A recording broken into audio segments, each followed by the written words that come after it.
What's up guys, welcome back to my channel. एक बहुत ही easy chapter लेकर आया हूं। अगर आपने पहले पढ़ा हुआ है ना तो आपको ये इतना आसान लगेगा, मतलब मक्खन तरीके से क्वेश्चन निकलेंगे। 50 क्वेश्चन हो सकता है हम आधे घंटे के अंदर खत्म कर जाए। अकाउंटेंसी की बात हो रही है यहाँ पर। तो ये हमारा शायद से 6 चैप्टर रहेगा। आई एम नॉट श्योर, शायद 5th या 6th रहेगा। इसके बाद 3-4 चैप्टर और है, फिर अकाउंट्स का सिलेबस भी खत्म, इकोनॉमिक्स भी साथ में आने ही वाली है।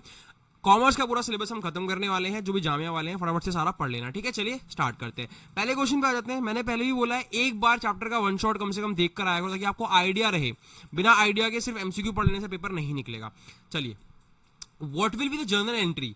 जर्नल एंट्री क्या रहेगी? फॉर मनी रिसीव्ड, पैसा रिसीव हुआ है बच्चों, ऑन एप्लीकेशन ऑफ शेयर। अच्छा, एप्लीकेशन में देखो, पहली बात तो जितने भी चैप्टर पढ़ा है वो जो 8 एंट्रियां होती है ना, 2 एप्लीकेशन की, फिर उसे आपने शेयर कैपिटल में भेजा, फिर अलॉटमेंट की, फिर आपने शेयर कैपिटल में उसे भेजा, फिर आपने फर्स्ट कॉल मांगी, शेयर कैपिटल में भेजा। तो ये सारी जो मेन 6 एंट्रियां हैं, और सेकंड कॉल की भी अगर हो तो 8 एंट्रियां, ये अच्छे से रट लो बेटा। तो अब इसमें सबसे पहले वाली की बात कर रहा है कि आपको पैसा मिल गया, आपने एप्लीकेशन ऑफ शेयर पे, ठीक है। पैसा आने पे कैश या बैंक अकाउंट डेबिट होता है। कैश में तो आती नहीं है शेयर की वैल्यू, तो बैंक आती है।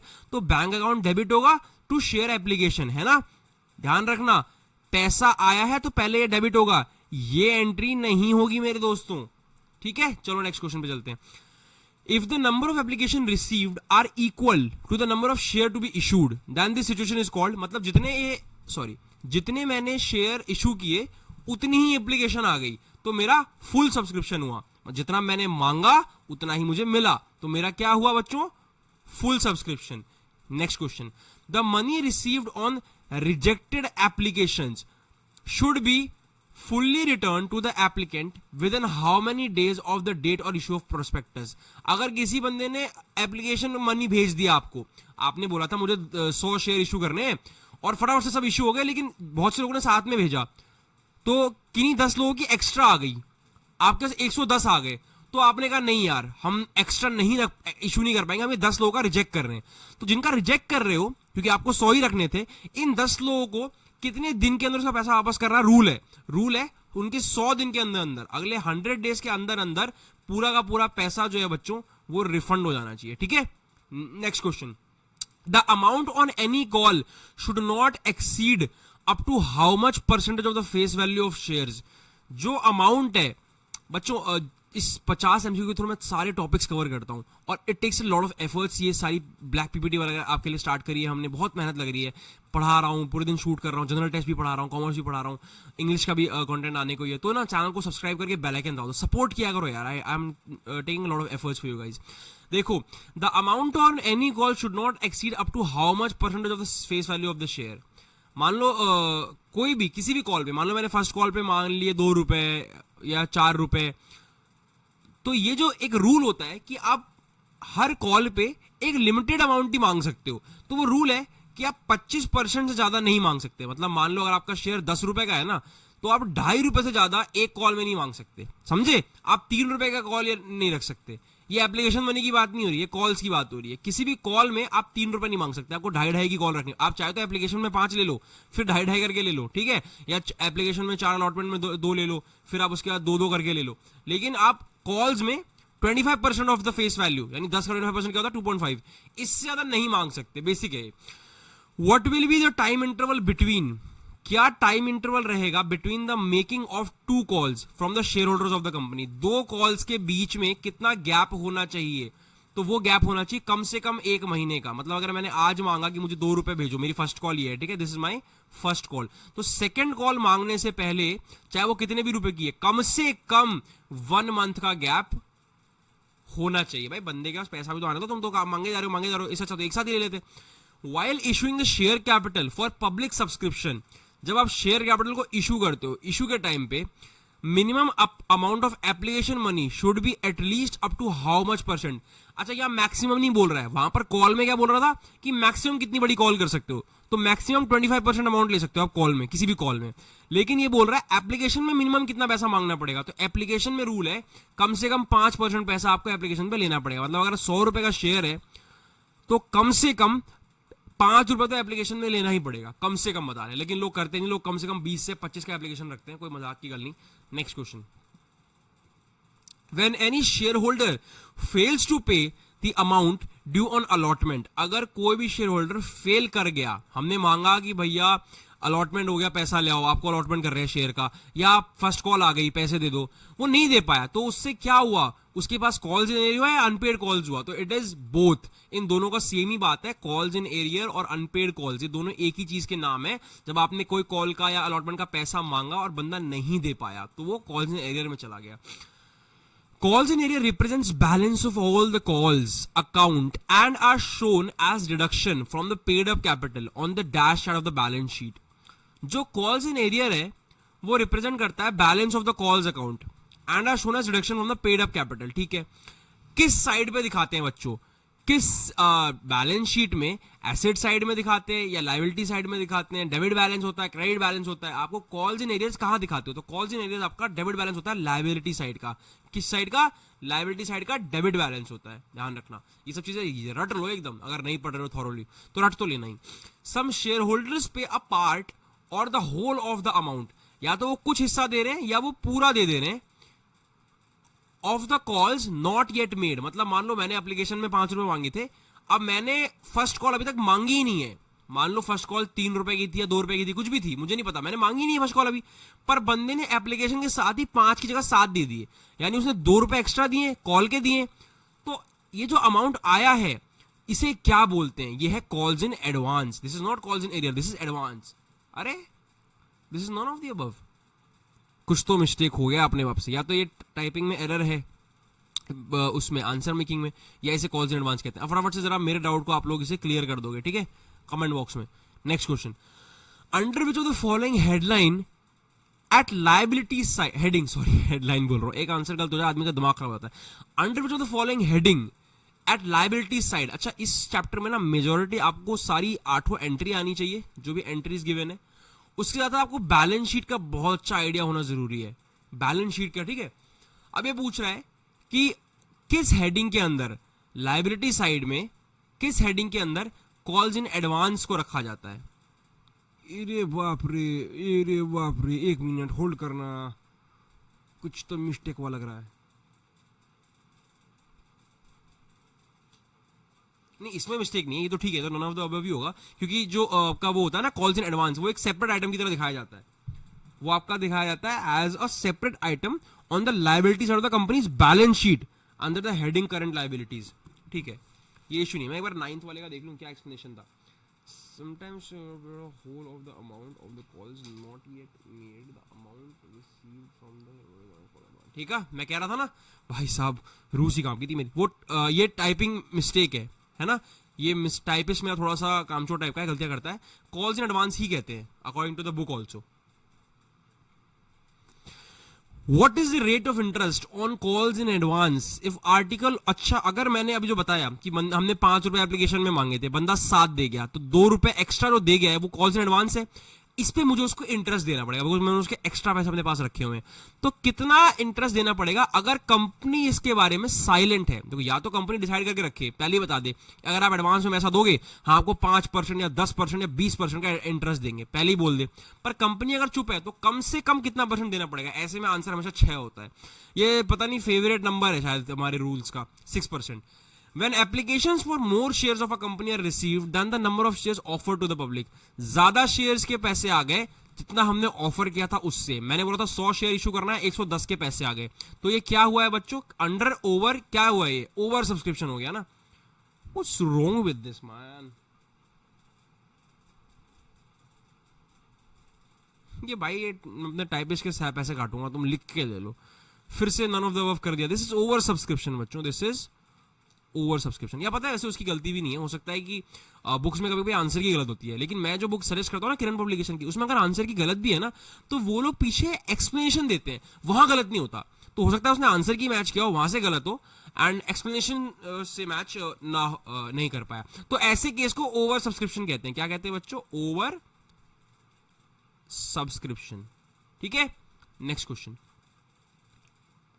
In case of over subscription, in case of over subscription the director of the company has the power to deal the situation in which of the following manner, अगर over subscription हुआ है तो जो हमारा company का director है, अरे तो बताऊं मैं, हाँ जो कंपनी का डायरेक्टर है वो कैसे डील करेगा इस सिचुएशन के साथ? वो कर सकता है प्रोराटा अलॉटमेंट भी कर सकता है, एक्सेप्ट भी कर सकता है, रिजेक्ट भी कर सकता है, दोनों भी कर सकता है, कॉम्बिनेशन ऑफ बोथ 1 and 2 भी कर सकता है। कहोगे भैया सी क्यों नहीं आंसर हुआ? सी में ये नहीं लिखा है कि ये दोनों कर सकता है, कॉम्बिनेशन ऑफ बोथ 1 and 2 ये अपने आप में एक सेपरेट ऑप्शन है। तो वो जो डायरेक्टर है वो कुछ भी डिसाइड कर सकता है। अब बच्चों फटाफट से मुझे बता दो कि ये प्रोराटा क्या होता है, प्रोराटा अलॉटमेंट क्या होता है? कमेंट बॉक्स में किसी की हिम्मत है तो लिख के दिखाओ। What the director can do in the case of pro rata allotment for the excess amount received? जब एक्स्ट्रा पैसा आता है तो आदमी pro rata allotment करता है ना? तो उस केस में डायरेक्टर क्या करेगा? वो रिफंड भी कर सकता है ना? अगर एक्स्ट्रा पैसा आया तो आप रिफंड भी कर सकते हो, या उसको कॉल इन एडवांस वाले कॉलम में क्रेडिट करके रख सकते हो कि यार ये एडवांस में पैसा आ गया है। दोनों काम कर सकते हो, बहुत सिंपल है, जिन्हें नहीं भी पढ़ाओ वो कर सकते हैं। When number of shares applied for subscription is less than the number of which applications have been invited। अच्छा, इस कंडीशन को क्या बोलते हैं? इस कंडीशन को बोलते हैं अंडर सब्सक्रिप्शन। जितना हमने बोला था कि 100 एप्लीकेशन आनी चाहिए, या हम 100 शेयर बांटना चाह रहे हैं, 90 लोगों ने अप्लाई किया शेयर के लिए, तो हमारे तो पूरे शेयर ही नहीं बिक रहे, अंडर सब्सक्रिप्शन है। कोई गल नहीं भाई। When company issues its shares at an amount more than the nominal or par value of share, मान लो शेयर की वैल्यू 10 रुपए है, मेरी कंपनी की वैल्यू जो है पर शेयर वो मार्केट ने 10 रुपए निकाली है, पर मैं कह रहा हूं भाई मैं 12 का बेचूंगा शेयर, जो बन पड़ता है बन लो, तो मैं जो 2 रुपए एक्स्ट्रा मांग रहा हूं ना बच्चों, ये मैं प्रीमियम मांग रहा हूं, मेरी गुडविल की वैल्यू है। ये क्यों मांगता हूं मैं? मेरी गुडविल की वैल्यू है बेसिकली, मतलब मेरी जो ब्रांड वैल्यू है मैं उसके पैसे मांग रहा हूं। फिर बच्चों the following purpose is the amount of securities premium can be utilised. जो हमने प्रीमियम पे पैसा लेते हैं, जो हम एक्स्ट्रा पैसा भी 2 रुपए पिछले केस में लिया, वो किस किस कंडीशन में यूटिलाइज हो सकता है? Next question. ये सारे ही मैंने बोला था ना ऐसे क्वेश्चन में हमेशा आंसर ऑल द अबव रखता हूं। ये सारे ही ऑप्शंस हैं, तीनों को फटाफट से रट जाओ, पेपर में आपके कोई एक आएगा। What would be the journal entry for shares are issued at a premium called at the time of application? अच्छा, अगर प्रीमियम मांगा गया तो उसकी जर्नल एंट्री क्या होगी? Bank account debit to share application, ये तो होगा ही होगा, पहला एंट्री तो यही होती है। बी तो ठीक है, ये पहला एंट्री होती है, ठीक है, तो ये इसका प्रीमियम से कुछ लेना देना है नहीं। Share application account debit to share capital account to securities premium account, share application account to share securities premium account. ये बात से अरे यार हाँ ए होगा इसका आंसर। अच्छा भाई मुझे क्या लग रहा था कि ये अपने आप में एक अलग ऑप्शन है। नहीं नहीं नहीं, ये ए का पार्ट है, तब तो मैं कह रहा था कि ये तो एंट्री होनी ही होनी है, फिर ये भी होनी है, सिर्फ ये होने से नहीं चलेगा। तो ये जो बैंक अकाउंट वाली एंट्री तो कंपलसरी एंट्री है ना। ये क्या है बच्चों? ये एक कंपलसरी एंट्री है, पहली एंट्री। पैसा आने की एंट्री तो करोगे ना, तो ए इज सही। पहला पैसा आया, bank account to share capital to share application, फिर share application to share capital, और प्रीमियम जो आया। यहां पर अगर मान लो 10 का शेयर है, 12 में लेता हूं, तो यहां मैं पूरे 12 के पैसे लिखूंगा, पूरे 12 के। पर यहां पर जब मैं 12 के लिखूंगा तो यहां पर 10 और यहां 2 के लिखूंगा। जो चैप्टर पढ़ के आए उन्हें कोई इश्यू नहीं होगा, जिन्हें नहीं पढ़ा लग रहा हो क्या बकवास कर रहे हैं। The companies can buy its own share from either of the following. Company अपने खुद के शेयर भी खरीद सकता है, इनमें से कौन से केस के तहत? ये सारे वो केसेस हैं जिनके तहत आप अपने खुद के शेयर खरीद सकते हो। तो ये रट लो, आपके पेपर में इनमें से कोई एक दिखेगा आपको। 20 क्वेश्चन हो गए गाइस, आधा वीडियो हो गया है। लाइक का बटन दबाए हो यहां तक आ गए हो तो। When company issues the shares for consideration other than cash to the vendor, जब कंपनी शेयर इशू करती है कैश के लिए नहीं, टू द किसी बंदे को उन्हें दिया फॉर कंसिडरेशन, लाइक मेरी बात समझो, उनने कैश नहीं मांगा, मैंने आपको शेयर दे रहा हूं पर मैं आपसे कैश नहीं दे रहा हूं, मैं आपको कंसिडरेशन के लिए दे रहा हूं बिकॉज मैंने आपसे कोई सामान खरीदा हुआ है बेसिकली। तो कंपनी इस शेयर को किस पे इशू कर सकती है? पार पे भी कर सकती है, प्रीमियम पे भी कर सकती है। मतलब अगर मान लो कोई वेंडर है, उसने मुझे 1 लाख का सामान दिया हुआ है, मैं उसे 1 लाख रुपए नहीं दे रहा हूं, मैं उसे 1 लाख के शेयर दे देता हूं। मैं ये कर सकता हूं, मैं उसे 1 लाख के शेयर दे सकता हूं। हो सकता है मैं उसे 90,000 के शेयर प्रीमियम लगाकर 1 लाख के दे दूं, तो मैं उसे पार वैल्यू पे भी दे सकता हूं, प्रीमियम पे भी। मतलब कंपनीज पेमेंट करने के लिए बहुत बार अपने शेयर्स बेच देती है, बहुत बार होता है। Next question, how will you calculate the number of shares issued for consideration other than cash? कैसे कैलकुलेट करोगे कि भाई कौन से शेयर्स हैं जो कि कंसिडरेशन के लिए किए गए, यानी बदले में किए गए, कैश नहीं लेंगे इसके बदले में? तो आप इसको कर सकते हो amount payable divide by issue price. कितना आपने अमाउंट पे किया, उसको इशू प्राइस, मान लो इशू प्राइस 10 रुपए का है, अमाउंट पेबल 1 लाख रुपए है, तो आप डिवाइड करके देखोगे भाई 10,000 शेयर देना पड़ेगा, तभी जाके इसको हम चुका पाएंगे। मान लो वेंडर ने बोला मुझे 1 लाख रुपए चाहिए और आप एक शेयर 10 का बेचते हो, तो आपको उसे अपने 10,000 शेयर देने पड़ेंगे, डिवाइड करके आप निकाल सकते हो। बेसिक है, फॉर्मूला है, पता होना चाहिए। अच्छा, जो भी बच्चे जामिया मिलिया इस्लामिया के लिए एंट्रेंस कर रहे हैं, मैं बोल बोल के थक गया, जाओ फटाफट से मॉक टेस्ट परचेज करो, बिना मॉक टेस्ट बनाए मत जाना, मत जाना। री एग्जाम देते फिरोगे, ड्रॉप लेकर फिर से जामिया के पीछे भागोगे। अगर पहले अटेम्प्ट में निकालना है, वो 3 मॉक टेस्ट प्लस 1 PYQ का जो बैच मैंने बनाया है ले लो, सिर्फ और सिर्फ 299। इतने सस्ते में कोई सेंट्रल यूनिवर्सिटी जामिया मिलिया इस्लामिया की प्रिपरेशन करा रहा है यार, कमाल कर रहे हो। सारी पढ़ाई में फ्री करा रहा हूं, सिर्फ कह रहा हूं एक मॉक टेस्ट और PYQ का बैच परचेज कर लो। तो फटाफट से जाओ, इसे परचेज करो अभी, एक बार बनाकर देखो आपके कितने मार्क्स आ रहे हैं 100 में से, फिर पूरा सिलेबस कंप्लीट करके फिर एक बार फिर से बना के देखना कि आपके कितने आ रहे हैं, तब आपकी प्रिपरेशन एक्चुअली में कंप्लीट होगी। तो जामिया वालों, BBA BCom वालों की बात कर रहा हूं मैं, BBA BCom वालों, बिना मॉक टेस्ट बनाए पेपर देने मत जाना, बहुत दिक्कत आएगी। इसको बना लो, पेपर पक्का निकलेगा, 50% पेपर प्रेडिक्ट कर रहा हूं मैं आपका। Next question, equity share holders कौन होते हैं? क्रिएटर होते हैं, मालिक होते हैं, या कस्टमर होते हैं? तो इक्विटी लिया तो मालिक बन गए, प्रेफरेंस शेयर लिया तो कहानी अलग होती। Interest on calls in arrears is charge. अगर मैंने आपसे बोला कि भाई 10 रुपए का शेयर है, आपने एप्लीकेशन में 4 दे दिए, अब मेरे को लाओ अलॉटमेंट के 2 लाओ, आपने ये नहीं दिए, तो ये कॉल्स इन एरियर हो गया। अब जो आपने नहीं दिया है, मैं उस पर आपसे इंटरेस्ट लूंगा, तो टेबल ए के तहत कम से कम 5% का इंटरेस्ट आपसे लिया जाएगा, कम से कम 5% आपसे लिया जाएगा। और कंपनी के लिए रूल्स कितने कठोर बनाए गए हैं, अगर किसी ने पैसे नहीं दिए तो आप उससे 5% लोगे मिनिमम, ठीक है, और मतलब 5% ले सकते हो। और अगर आपको किसी ने एडवांस दे दिया तो आपको उसे 6% इंटरेस्ट देना पड़ेगा, है ना। कमाल निकालनी है, कंपनी मानती कैसे हैं इस पे। Shares can be forfeited for, share किस वजह से फॉरफिट हो सकते हैं? For non payment of call money, for failure to attend meetings, for failure to repay the loan to bank, for which shares are placed as a security. मैंने पढ़ते हुए भी समझा दिया था आपको कि कोई मतलब नहीं बन रहा बाकी पॉइंट्स का। पैसे नहीं दोगे शेयर फॉरफिट हो जाएंगे, फॉरफिट मतलब पता है ना, शेयर रख लेते हैं, कंपनी आपको निकाल देती है उससे। The balance of share forfeited account after the reissue of forfeited share is transferred to forfeiture account है। मान लो 1000 शेयर थे, मैंने फॉरफिट कर लिए, 3 रुपए का मैंने एप्लीकेशन मनी ले लिया था बच्चों से, पर उन्हें कॉल नहीं दिए, तो मैंने फॉरफिट कर लिया। 3000 रुपए मेरे पास पैसा आया था ना एप्लीकेशन में। तो जो फॉरफिचर का जो माल है, पैसा है, जब मैं री इशू करूंगा उसके बाद जो भी बचेगा ना मेरे पास, वो सारा कहां पर जाता है? वो आपके कैपिटल रिजर्व में जाता है। कहां पे आता है? कैपिटल रिजर्व में। जो आपका बैलेंस है शेयर फॉरफिटेड अकाउंट का after the reissue of forfeited shares, it is transferred to capital reserve, आपका रिजर्व बन गया वो। ESOP, फटाफट से इसकी फुल फॉर्म लिख दो, offered by company will create या रिटेन। जो ESOP होती है, जो कंपनी बनाती है, वो क्या करेगी? वो क्या चीज क्रिएट करेगी या किस चीज को रिटेन कर लेगी? वो आपके इन सारी चीजों को क्रिएट भी करेगी, रिटेन भी करेगी। एक सेंस ऑफ बिलोंगिंगनेस आता है एम्प्लॉय में ESOP की वजह से। हाई कैलिबर के एम्प्लॉयज होते हैं, हाई प्रोडक्टिविटी एम्प्लॉयज में आती है। तीनों तो ठीक है, ये याद कर लोगे। पहले ESOP का फुल फॉर्म मुझे कमेंट बॉक्स में भर दो एक बार, जरा सब लोग लिख दो, याद करो जरा। Pick the odd one out. इनमें से ऑड वन क्या है? Irredeemable preference shares, participating preference shares, cumulative preference shares या ओपन एंड प्रेफरेंस शेयर्स। बच्चों, ओपन एंडेड प्रेफरेंस शेयर्स और इसमें ऑड वन आउट है। अब मुझे इसमें रीजन चाहिए बच्चों का, मुझे एंगेजमेंट बहुत पसंद है बच्चों की, तो मेरे सामने तो किताब है, मैं पढ़ के बता दूंगा, मेरे लिए इजी है। आपका इसको जानना बहुत जरूरी है, मेरे बोलने से रट लोगे तो नहीं होगा, है ना। इसका मीनिंग अगर चैप्टर पढ़ के नहीं आया हो तो नहीं पता होगा, है ना। तो फटाफट से इसका जो रीजन है इनके अलग होने का, मुझे कमेंट बॉक्स में चाहिए। Subscription of shares should not be less than percentage of the issued shares. कितना परसेंट से कम नहीं होना चाहिए, है ना। मान लो मैंने 100 शेयर किए, तो कम से कम कितने शेयर मेरे इशू हो जाने चाहिए?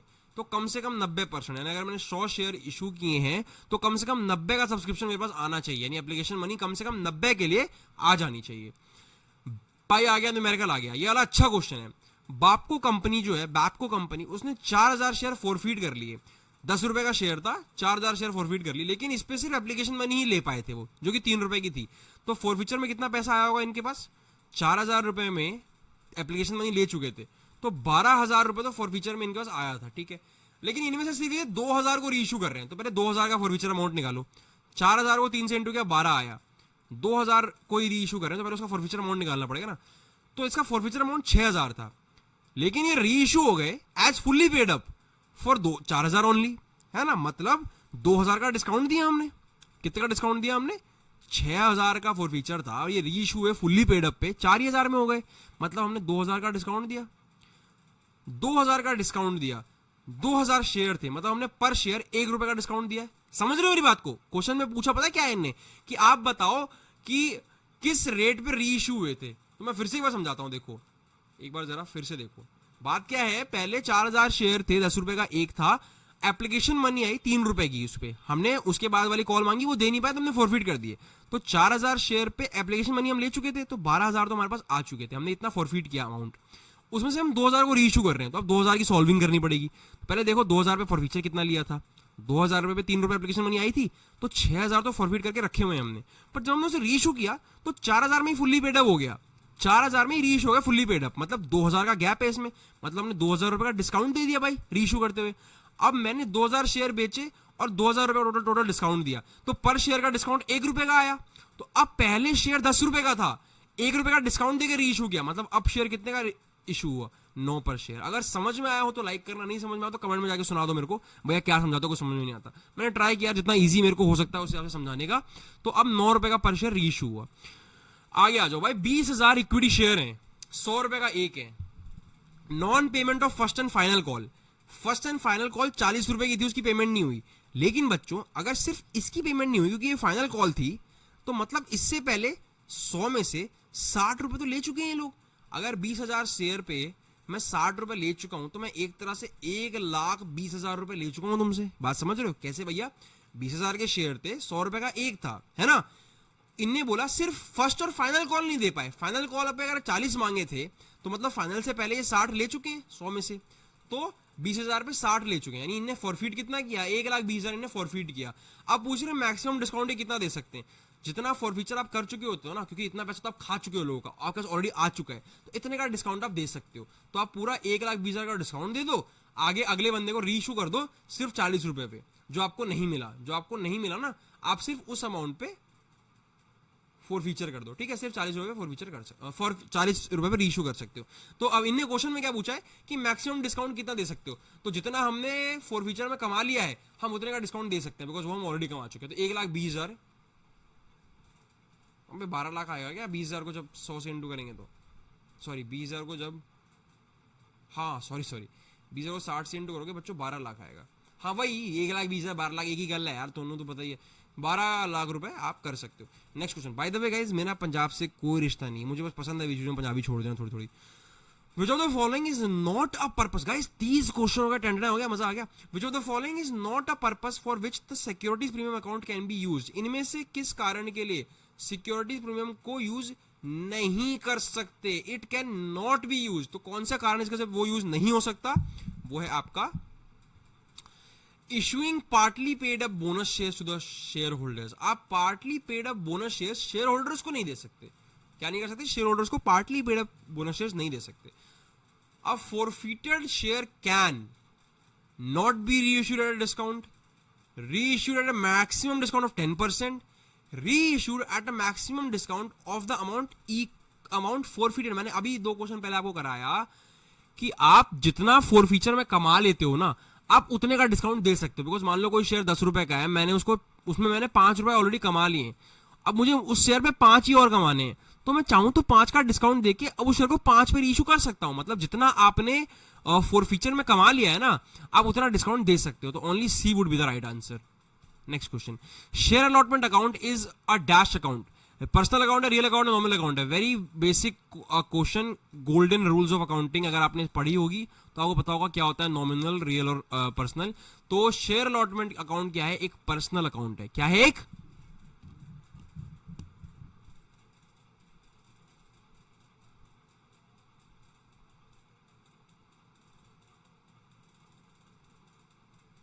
ठीक है, चलो नेक्स्ट क्वेश्चन, पर्सनल अकाउंट है।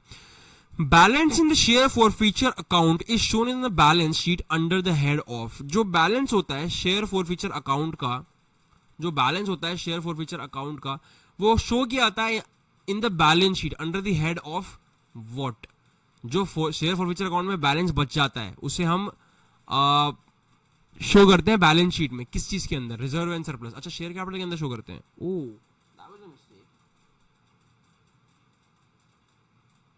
शेयर कैपिटल में, ठीक है, सही है, दिस इज राइट। पहला मिस्टेक आज की वीडियो में मुझसे हो गया, पहले मुझसे नहीं होता, पहले टाइपिस्ट से हुआ था। शेयर कैपिटल में शो करते हैं, रट लो इसको, याद कर लो। जिसे बैलेंस शीट का कॉन्सेप्ट क्लियर हो उसे याद नहीं करना पड़ेगा, जिन्हें नहीं क्लियर करना पड़ेगा। इसमें से ऑड वन आउट चुन लो बच्चों मेरे, शाबाश शाबाश, जल्दी से आ जाओ। Issue of share to vendors, issue of share to general public, issue of share to underwriters, issue of share to promoters.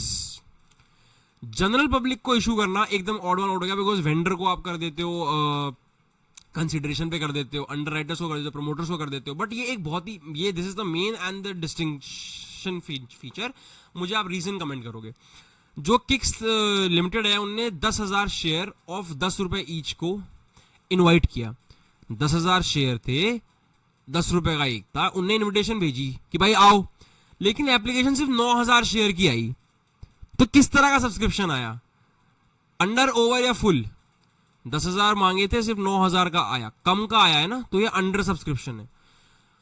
एड्यूलर्न limited, भाई एड्यूलर्न के इतने क्वेश्चन आते हैं, इतने क्वेश्चन आते हैं। अच्छा Edulearn, okay okay, Edulearn limited issued 10,000 equity shares at 10 each at 10% premium.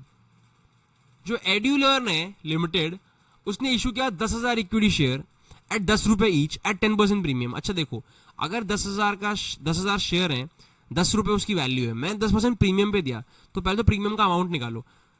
था वो 10 रुपए का, मैंने प्रीमियम लिया 10%, तो 10 रुपए का 10% कितना होता है? 1 × 1 1 रुपए होता है। मतलब 10 का शेयर था, मैंने 10 + 1 11 में इशू किया, है ना। अब ये पूछ क्या रहे हैं कि सिक्योरिटी प्रीमियम रिजर्व अकाउंट में कितना पैसा जाएगा। सिक्योरिटी प्रीमियम में सिर्फ वो पैसा जाता है जो प्रीमियम की वजह से आया था। प्रीमियम 1 रुपए का है, शेयर है 10,000, 10,000 × 1, तो 10,000 रुपए हम पे एक्स्ट्रा आएंगे प्रीमियम की वजह से। तो सिक्योरिटी प्रीमियम रिजर्व अकाउंट में 10,000 रुपए जाएंगे। सिंपल क्वेश्चन है यार। The journal entry to acquire an asset from the vendor, अगर किसी वेंडर से आप एसेट ले रहे हो तो जर्नल एंट्री क्या होगी? एसेट आया है तो डेबिट होगा, बात खत्म। Sundry asset account debit to vendor account. ये जो चीजें रियल अकाउंट होती हैं, जो नॉमिनल होती हैं, जो पर्सनल होती हैं, अगर आपको गोल्डन रूल्स पे पकड़ है ना, जैसे मुझे गोल्डन रूल्स पे पकड़ है, मैं समझ जाता हूं क्या चीज कब डेबिट होनी है, क्या चीज कब क्रेडिट होनी है। या हर चीज को कैश के तहत से देख लिया करो, हर चीज को रियल अकाउंट के तहत से देख लिया करो। जैसे एसेट आ रहा है, डेबिट होगा यार, बात खत्म, आगे चेक ही नहीं करना कुछ हमने। Which kind of preference share entitles its holders to receive arrears of dividend of previous year? भाई कौन सा टाइप का प्रेफरेंस शेयर है जो उसके होल्डर्स को ताकत देता है कि वो डिविडेंड ले सकते हैं अगर पिछले साल कम मिले थे। लाइक मान लो अगर पिछले साल इनको, मान लो हमने वादा किया है 4 रुपए का डिविडेंड हर साल देंगे, पर कंपनी का प्रॉफिट कम हुआ तो 2 रुपए का ही दिया, तो इक्विटी शेयर वाले चुपचाप 2 रुपए लेके घर चले जाएंगे। बट प्रेफरेंस शेयर एक टाइप का होता है जिसका पावर होती है कि अगले साल बोलेगा बेटा पिछले साल 2 रुपए कम दिए थे ना, फटाफट से हिसाब क्लियर कर दो मेरा, वो बही खाता लेके आ जाते हैं। तो ये वाले होते हैं क्यूमुलेटिव प्रेफरेंस शेयर, ये क्यूमुलेट कर सकते हैं। लाइक ये 2 पिछले साल का, उसके पिछले साल का 1, इस साल का 5, सब कुछ क्यूमुलेट कर दो, जोड़ के मुझे 8 रुपए दे दो, वो ऐसा कर सकते हैं। ये होता है preference share. Last 10 questions guys, बहुत मजा आया आज की सीरीज में। लाइक कर दो वीडियो को, चैनल को सब्सक्राइब करके बेल आइकन दबा दो। बड़ी मेहनत लगती है आपको पढ़ाने में, ये वीडियो बनाने में। मैं खुद एक कॉलेज का स्टूडेंट हूं ना, तो ये पीपीटीज एंड ऑल टाइप करना, बनाना, it takes lot of efforts. Sorry. Which account is an invitation offer to public to subscribe for company share? Sorry, इनमें से क्या एक इन्विटेशन ऑफर है to public to subscribe for company share? Red herring prospectus, prospectus in lieu of prospectus. तो ज्यादा चांद से answer लाने मत जाया करो, जो बेसिक है ना, पता है कि प्रोस्पेक्टस से ही इनवाइट करते हैं शेयर को, तो वही आंसर है। The balance of share for which account can be used, जो शेयर फॉर विच अकाउंट में बैलेंस बचा, जो कि कैपिटल रिजर्व में हम बेचते हैं, वो किस चीज के लिए इस्तेमाल कर सकते हो? उसे आप डिस्काउंट देने के लिए यूज कर सकते हो। मैंने बताया ना कि मैंने अगर फॉर फ्यूचर में 4,000 कमाए हैं, तो जब मैं उन शेयर को रीइश्यू करूंगा तो मैं 4,000 का डिस्काउंट दे सकता हूं और बंदों को सस्ते में इशू कर सकता हूं। Next question, the balance of for future, अरे हो गया ना मेरे भाई, ये असर्शन रीजन आ गया। मैं आपको 10 सेकंड्स का टाइम दूंगा, 10 सेकंड्स का टाइम। असर्शन रीजन में कराता नहीं हूं, आपको करना पड़ता है। चैप्टर पढ़ के आए होगे तो बड़े सिंपली कर लोगे। 10 सेकंड का टाइम है, पढ़ो इस क्वेश्चन को फटाफट से।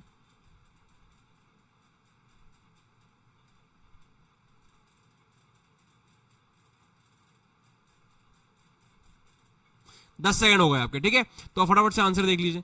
The company issued additional shares to raise capital, company issue करती है शेयर्स पैसा कमाने के लिए, पैसा कैपिटल लाने के लिए। The company experience rapid growth and needs funds for expansion, needed funds for expansion. भाई जिस कारण से पैसा मांगा वो यही था ना कि हमें एक्सपेंशन करना है, ग्रोथ करना है, पैसा चाहिए, उसके लिए हमने इशू कर दिया। तो बहुत असर्शन रीजनिंग सही है। जिनका भी आंसर सही था वो कमेंट बॉक्स में लिखेंगे भैया मेरा 42 आंसर सही था। Next question, you have what? You have your 10 seconds, it starts now.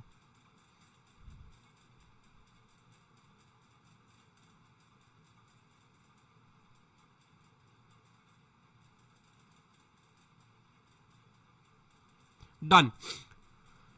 इसमें भी असर्शन और रीजन दोनों सही है कि dilution of ownership occurs when a company issues new shares. अच्छा, ओनरशिप थोड़ी सी डाइल्यूट होती है, लाइक पहले मैं ही मालिक था, मैंने शेयर दूसरों को मैं बांट दिया तो वो भी मालिक हो गए, है ना, ये ठीक बात है। Dilution reduces the value of existing share holders ownership stakes. ठीक है भैया, हाँ ये भी है, ओनरशिप पे स्टेक्स उसकी कम हो गए, है ना, पहले सारा कुछ मेरे जिम्मे था, अब तुम्हारी जिम्मे भी कुछ है, ठीक है, कर पा रहे हो ना। 10 सेकेंड्स।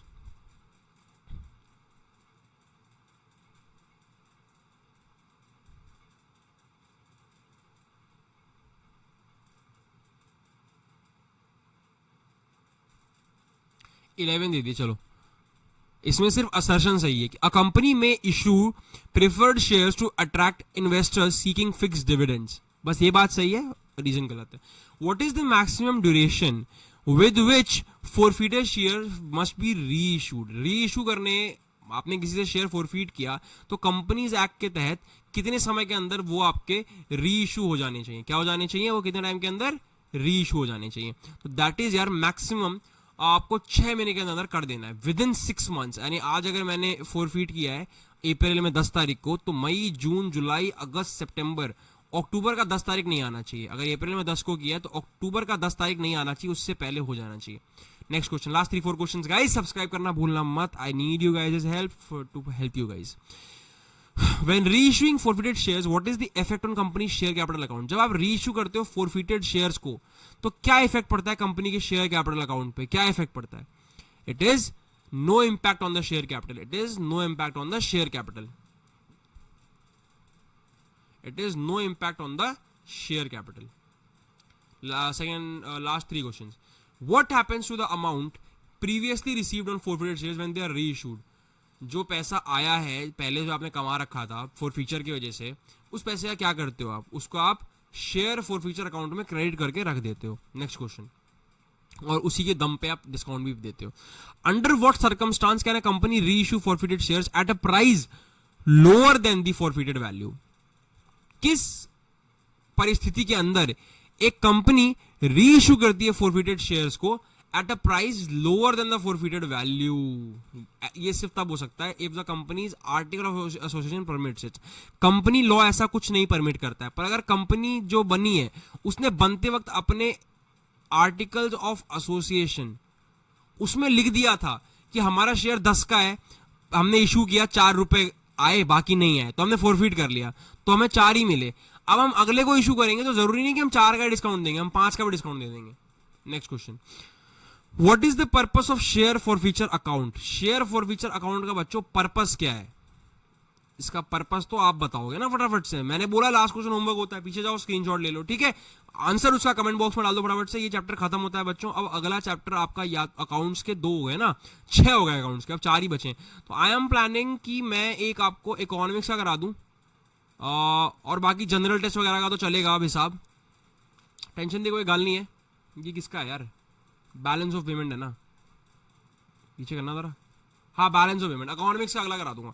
ये बिल्कुल डन हो गई जी। कल इकोनॉमिक्स का अगला वीडियो आएगा, फिर उसके बाद 2-3 चैप्टर और बचे इकोनॉमिक्स के, खत्म करके पूरा कॉमर्स खत्म करेंगे। Okay, thank you so much for coming to the end of the video. आज की वीडियो में यहीं तक था। अगर पसंद आया सेशन तो लाइक करके जाना, सब कुछ कमेंट भी कर देना, सब्सक्राइब करके बेल आइकन भी दबाई देना। Thank you so much guys for coming to the end of the video. All the very best for your examinations. Bye bye.